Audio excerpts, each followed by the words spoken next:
Okay, welcome. We are here with Miss Cam Raithel. How are you? Good. How are you? Very good, very good. John, would you Excited to like to have say? you. Would you like to say hello? Be a nice host here. You just I gonna was sit I there. was just going to, and you cut me off. Yeah. It's very nice to have you on the podcast. You are our first guest. Thank you Yes. so much. It's nice to meet you. Tommy actually did something for once. You see what a bully he is? See what he does? I take this all the time. I don't know why I do a show with him. So you have no idea about this, but this is episode number 5 for us, and I think since episode 1 you have been a recurring topic. Oh, okay. And actually, even before that, you've been a recurring topic of our conversations. Yeah. Oh, okay.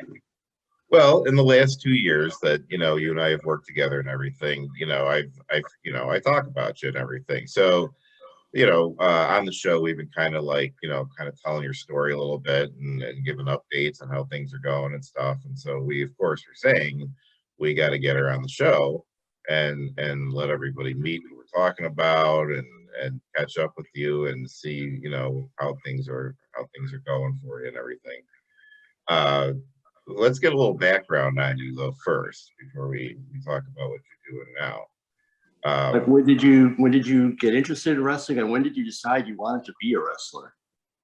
There you Yeah. go. So, like when I was younger, my brother, he's my younger brother, he actually would like watch wrestling on Netflix, and he always had it on TV, and I'm like, I don't want to watch this, but he always had it on, and I kind of just got hooked into that because I had no choice to change that. So it's been from like, I want to say probably 10 years old I started watching it, and then I seriously started getting into it around like 11 or 12.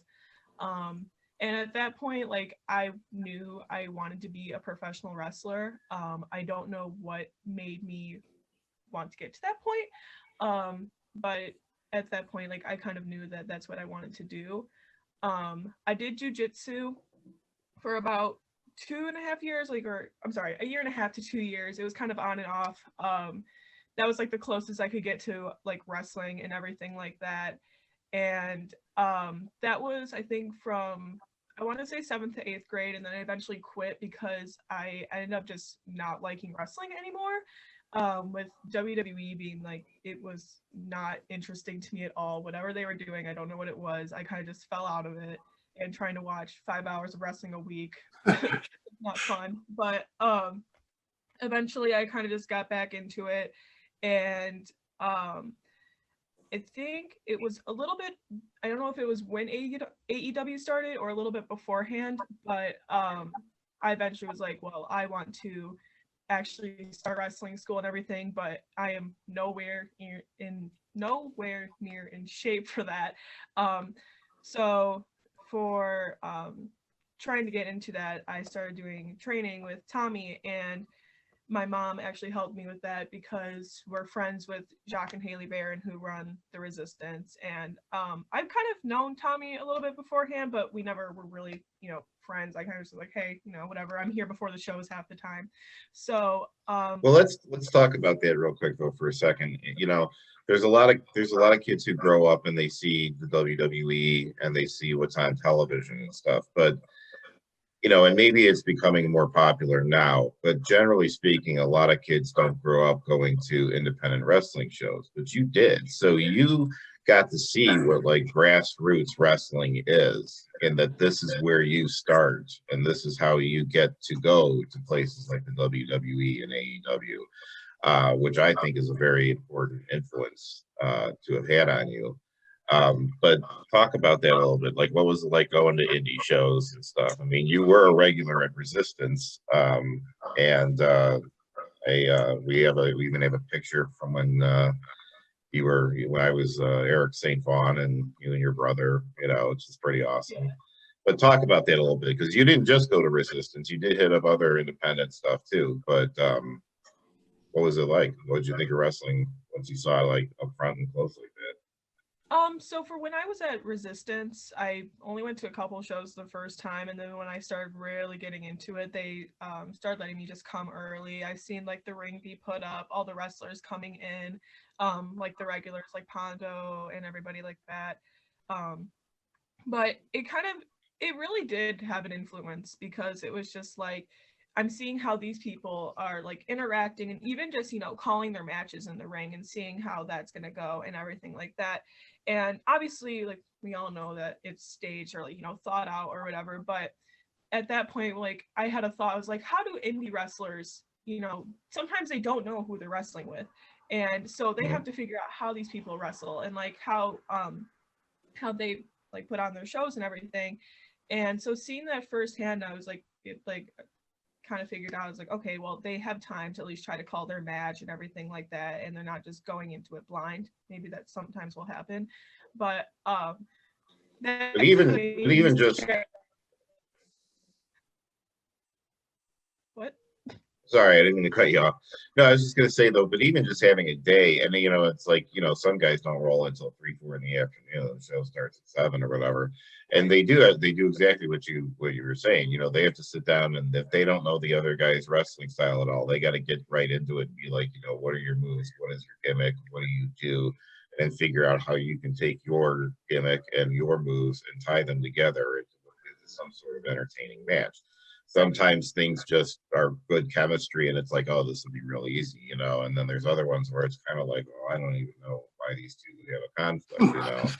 So it's like, we got to make it work somehow.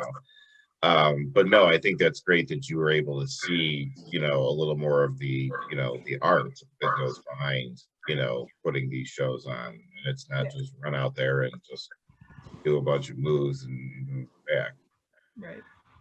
When you were Go ahead, John. No, John, please. No, I was just saying, our good friend P.L. Myers, Cam, you probably saw him at some of the Resistance shows. He always says, once you peek behind the curtain, you can't go back. So you've seen some of this, like the behind the scenes stuff.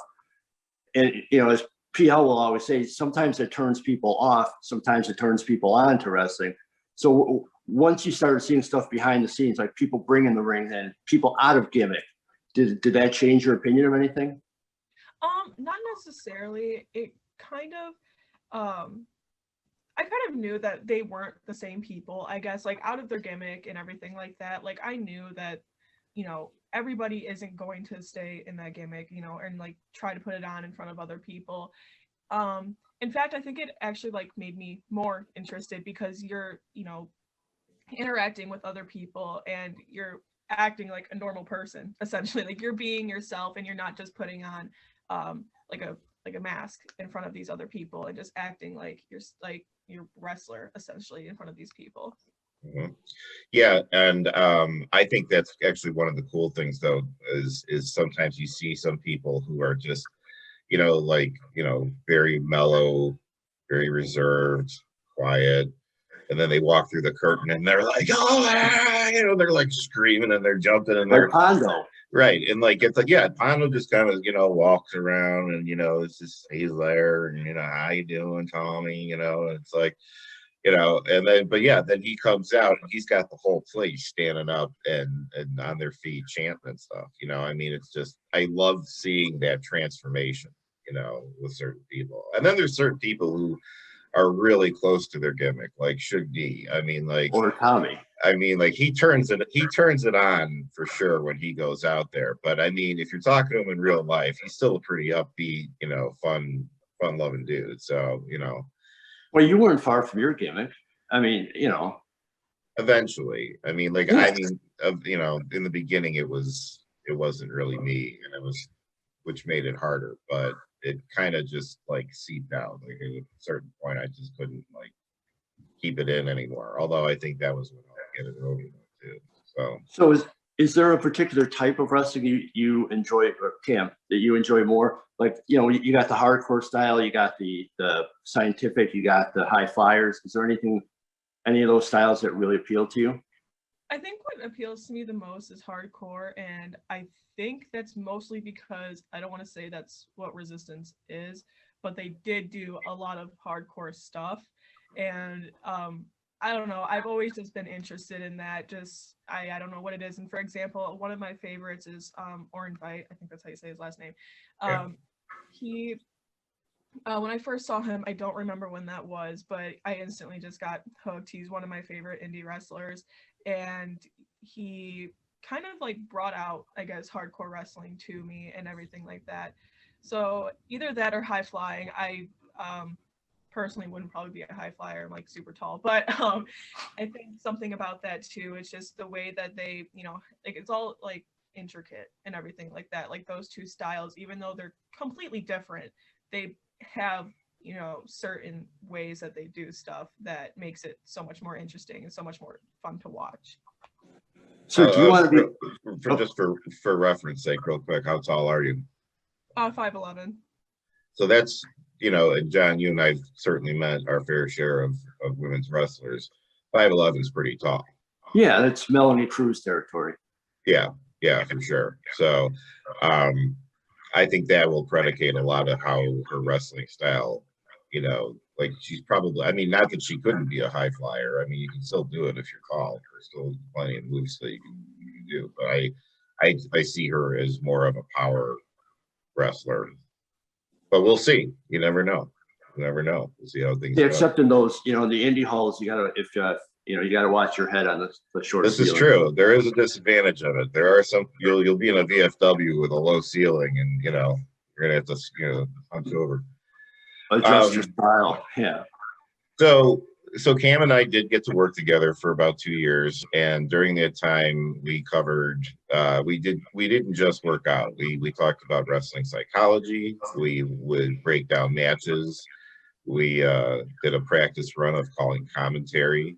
We did shoot a promo at one point.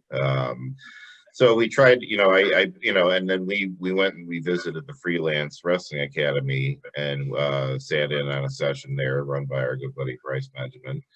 And, I wasn't trying to like turn her off to wrestling, but I was trying to make sure that that's what she wanted to do. Like you can be a part of wrestling, as you know, John, and do a million different things. You can be a commentator, you can, be a backstage person, you can be a manager, and not actually have to be a wrestler, Right.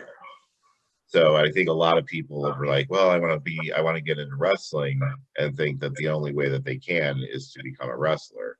So I was just trying to expose her to like all these different things and see where her feet landed, and every time it was wrestling. And I knew, especially after we went to the first training session we did with just a watch over at Freelance, and she watched them do a training session, and then she was like all the more excited for it, and then that made me all the more excited because I was like, all right, yeah, this girl's a wrestler. So as you know, I've been very excited about her progress. I think she's done very well, which leads us to, you are what, 6 weeks now into training? Yeah, just about. I think I started on March 6th or March 9th. One of those 2 dates is on a Saturday. That's all I know.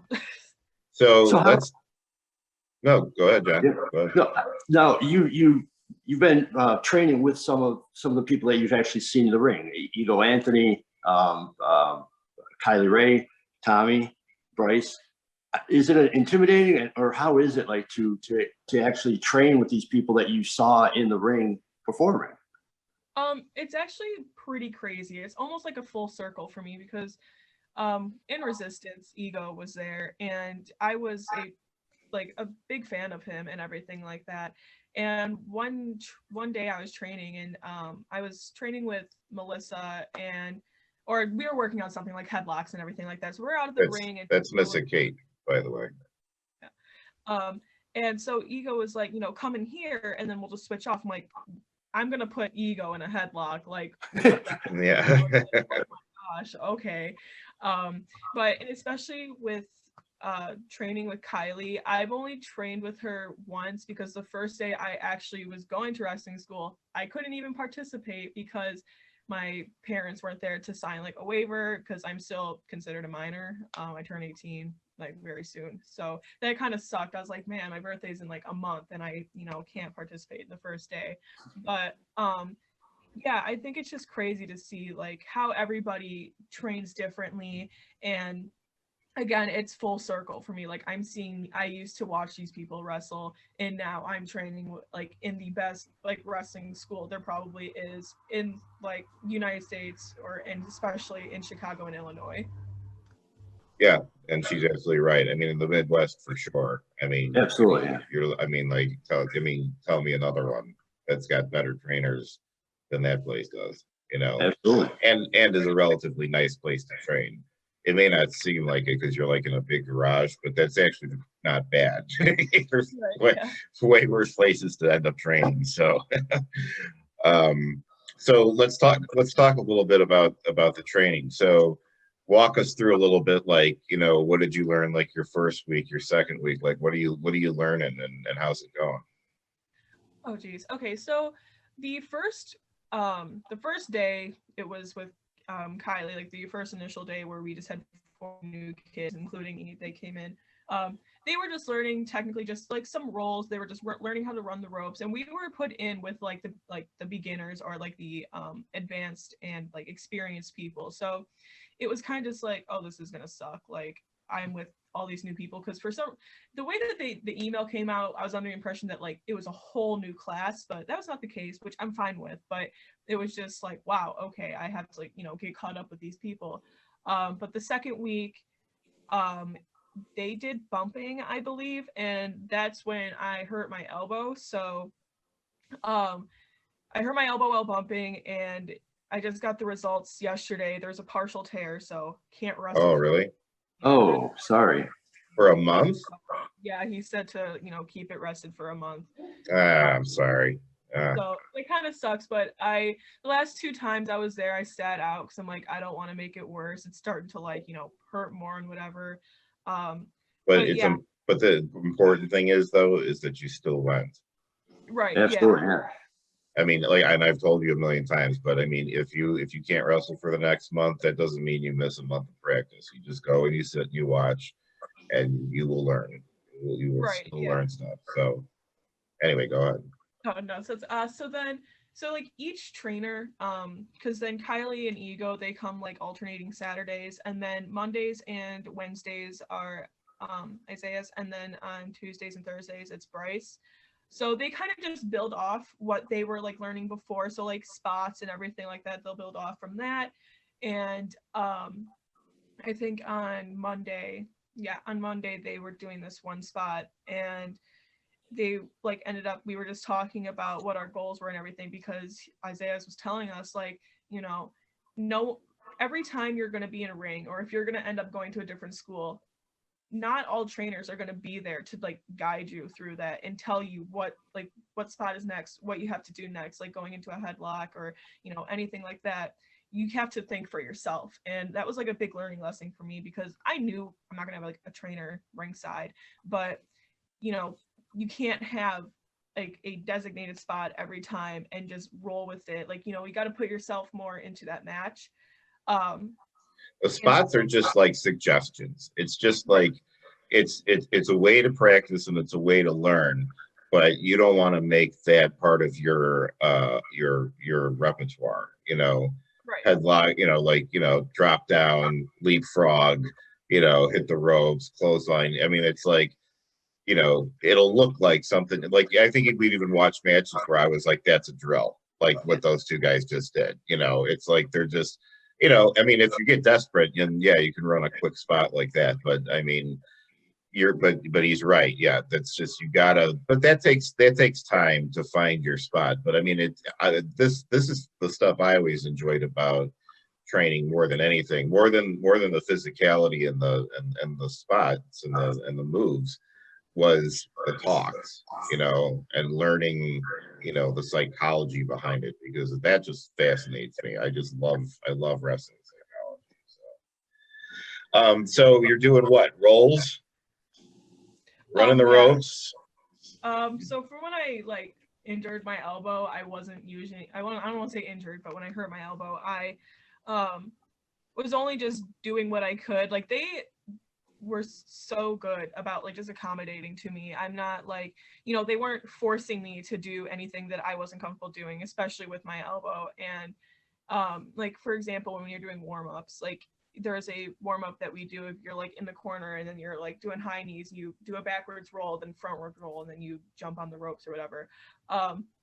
Instead of me doing that, I just did high knees, jump back, forward roll, because I can't really push up on this arm, like, or extend it fully. So like one of that as an example, they were like helping me accommodate. I could still do class, but it's not the same as everybody, but I'm still doing it. And so I think that's what, That's you know, great. No, that's great that they're able to modify it for you. I mean, and anything is better than nothing. And sometimes breaking things down a little simpler like that's a good way to learn too. So,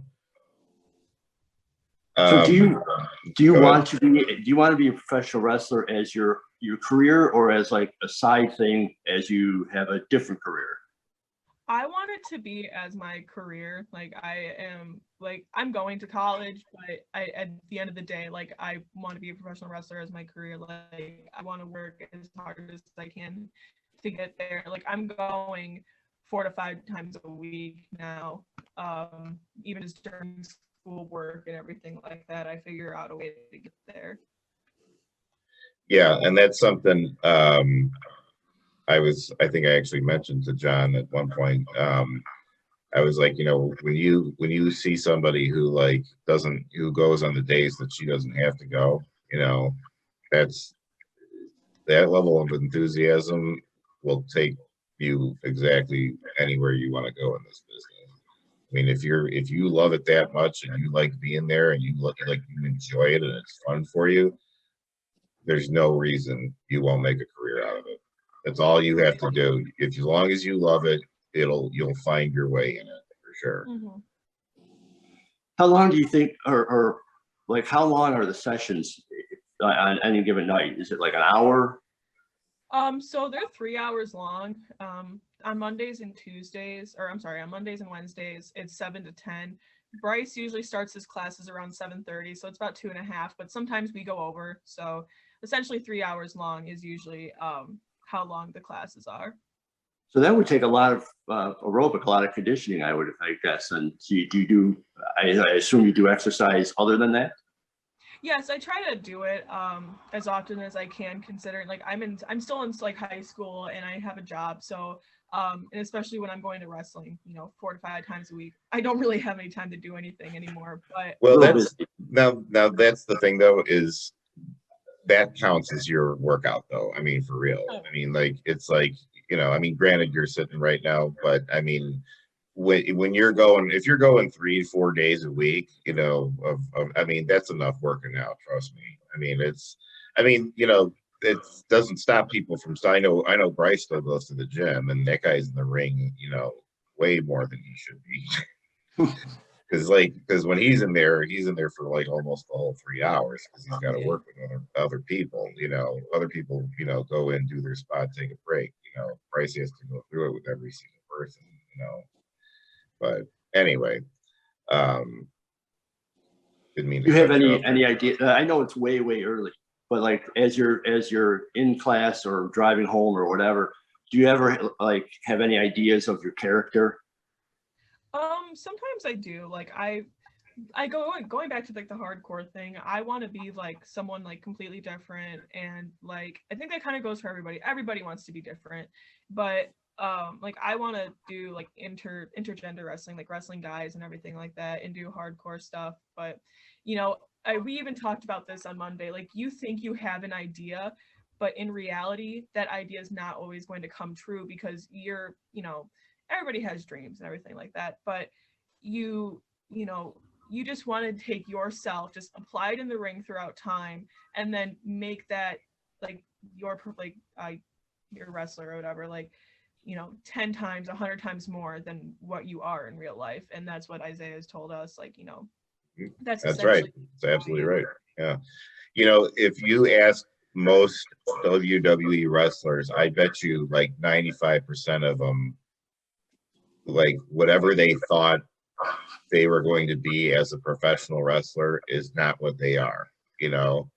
I mean, like Xavier Woods didn't know, well, my thing's going to be being part of the New Day, and it's like you don't. I mean, there's few people who really end up, in the gimmick that they think that they're going to be in. Like Kane didn't know that he was going to end up being a guy who, wore a mask and came out to fire and stuff like that. It's like he played a dentist before he was Kane. So I mean, it's like you don't know. It'll find you on its own. So the best thing you can do is just develop yourself, and life will help find a way. So is there anybody out there that you really, really love to wrestle? Oh, that's other than Tommy. Other than Tommy. My money's on her, by the way. Well, right now, so is mine.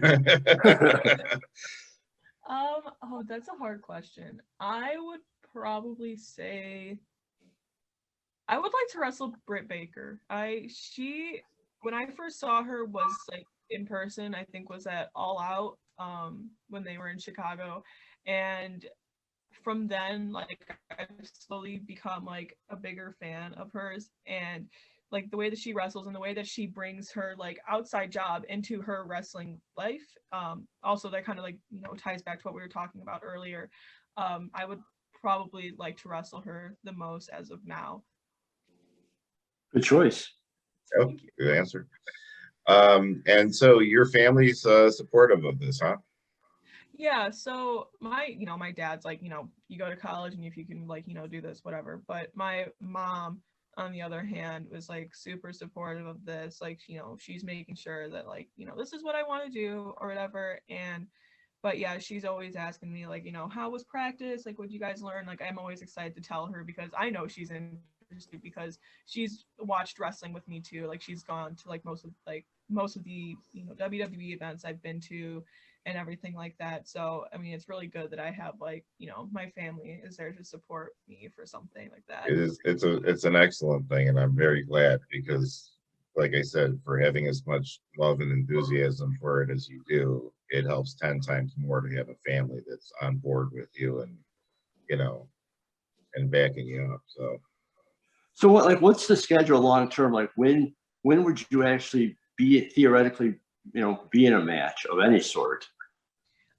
So at class we have this thing called Art of Wrestling, and that's where they put on practice matches, like the experienced, and we watch them and then we kind of like critique the match or whatever. It's just like your regular 5-minute matches. Rice was telling us that if we keep going to class and everything and we like keep learning how to do these spots and put that all together, we could be in a 5-minute match like at the end of April, which I wow. do. But if I was in a practice match, he said that we could at least start working towards that this year.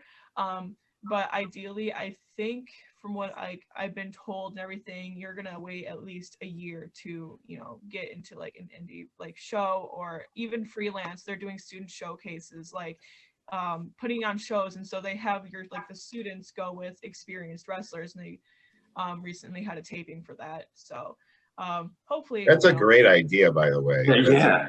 That's a very cool thing that they're doing.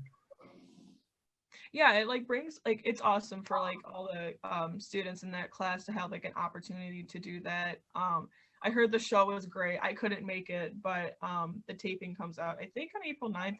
So definitely give that a watch. But I heard it was a great show. Everybody loved it, and I'm excited to see the people that I train with wrestle against these experienced people. So and that's one of the cool things about being in a class too, is you form bonds with those people, and as you see them start getting bigger and start getting further into the business and doing well and stuff, it's really neat for you to see that evolution and see how they're growing, and it's neat for them to see the same for you too, and that bonds you guys. It's a very cool thing.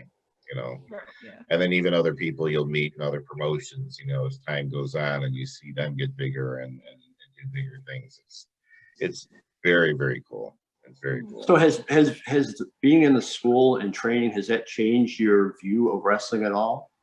I was going to ask the same thing. Like when you watch wrestling first.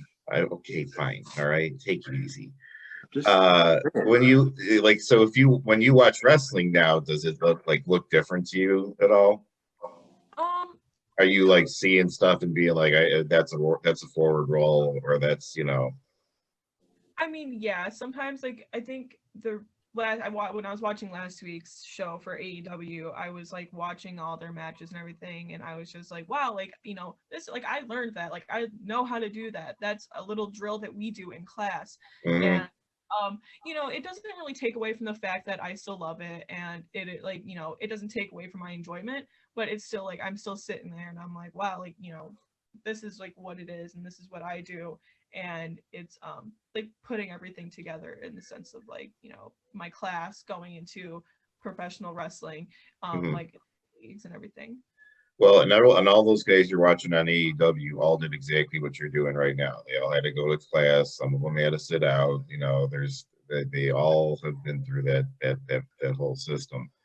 And I think that you once you are in there and you start doing some of these things and you start realizing how hard some of these things are to do, or how taxing they can be on you, you get more of an appreciation for the guys who are really like running, hitting those ropes hard, taking those big bumps, Right. because now firsthand what that's like to do that.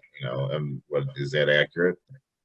Yes, it's very accurate, especially with bumping. Like when I couldn't get bumping down the first time, like I said, that's when I hurt my elbow. And like seeing now in the matches, it's just like, like this is how like you said, physically taxing it is, and you're just like literally throwing yourself on the ground, and your body doesn't want to do it. It's against your nature to like do that, but you have to not think about it and you just do it, and it's so much better than just trying to like plan out what you're doing instead of just going right to it, and it will probably work out more like that than trying to like, oh, I have to pop out my hips and then throw myself back and everything like that. Just you're gonna be more afraid to do that than just actually just do the movement and do it.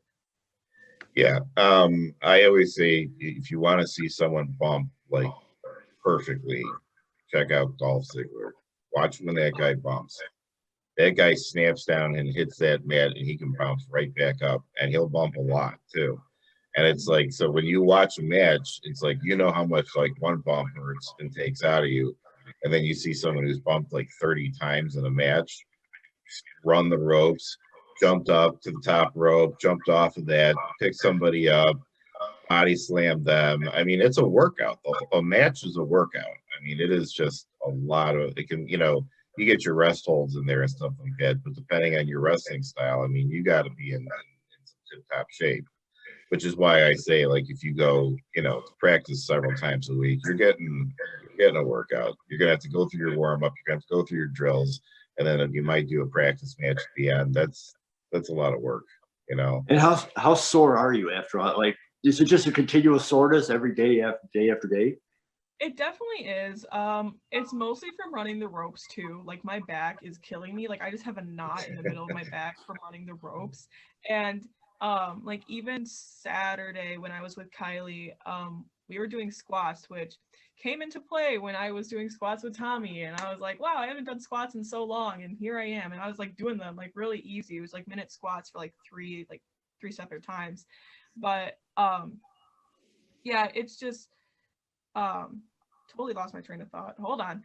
Sorry. Soreness.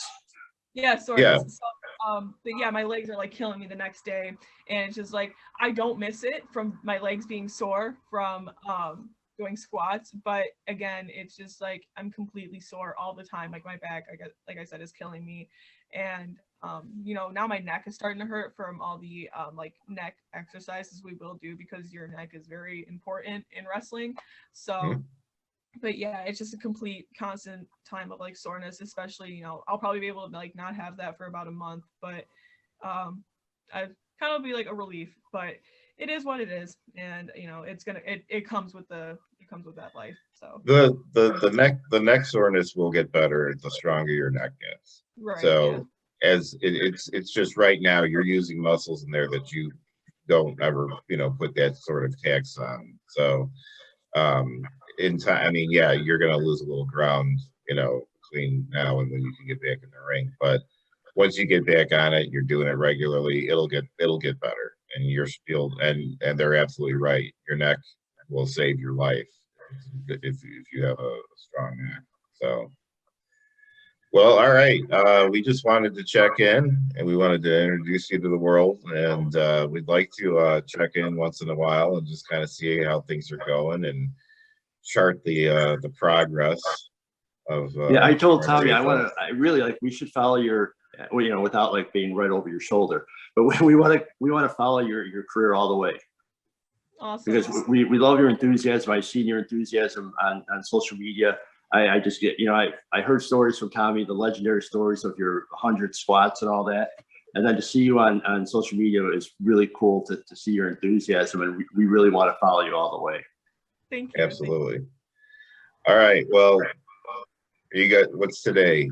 Today's Thursday. You got practice tonight? I have to go to work, unfortunately. So. Oh, well, that's okay. You gotta make your living. Yeah. All right. Well, have a good night at work. We'll be in touch, and just know we're all cheering you on. All right. All right. Thank you so much. And thank you for your time. We really appreciate it. Oh, no, All right. thank you. All right. Take care.